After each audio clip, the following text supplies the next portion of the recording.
میں اپنے علماء کرام بالخصوص جنہوں نے پڑھا ہے کسی طرح بھی مجھ سے، میں اس لائق تو نہیں ہوں کہ میں کہوں کہ اتنے لوگوں کا میں استاذ ہوں، ہاں یہ کہہ دیں کہ یہ میرے استاذ ہیں تو میرے لیے بہت شرم کی بات ہے۔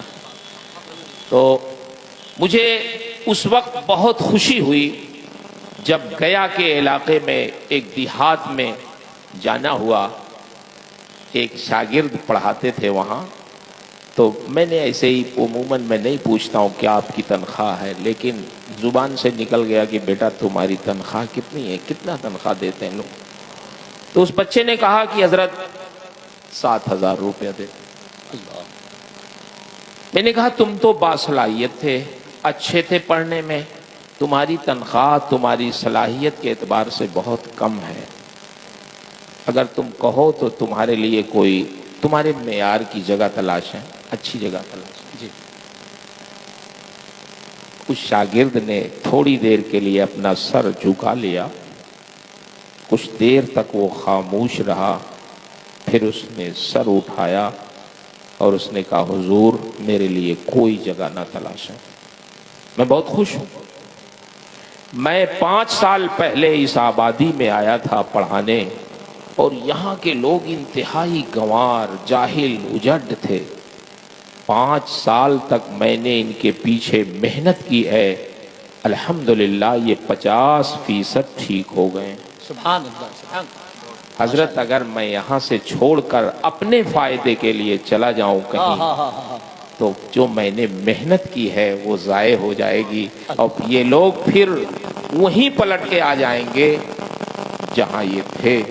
تو میں یہ نہیں چاہتا کہ میں اپنی معیشت صحیح کر لوں اور ان کو چھوڑ کے چلا جاؤں، میں تو یہی سمجھتا ہوں کہ جو آپ لوگوں نے پڑھایا ہے اس کو تقسیم کروں، رزق کا محافظ رب العالمین ہے، وہ عطا فرماتا ہے۔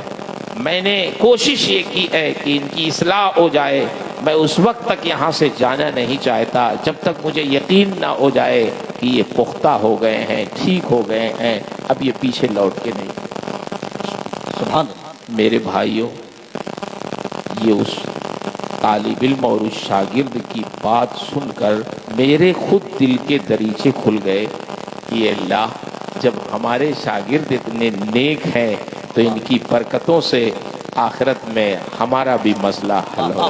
بے شک، سبحان اللہ، سبحان اللہ۔ یہ علماء کرام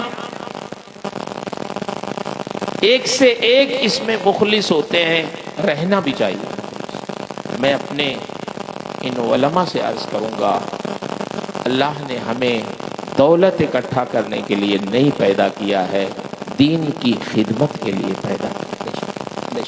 ہاں یہ ضرور ہے کہ جو پروردگار اس روئے زمین پر اپنے دشمنوں کو روزی دیتا ہے، جو اس کو خدا نہیں مانتے ان کو بھی عزت دیتا ہے، اپنی زمین پہ رہنے دیتا ہے، انہیں روزی دیتا ہے، تو اپنے دین کے خادموں کو کبھی بھوکا رکھے گا؟ نہیں، کبھی نہیں۔ اس لیے ہمیں بہت اخلاص کے ساتھ دین کی خدمت کی ضرورت ہے۔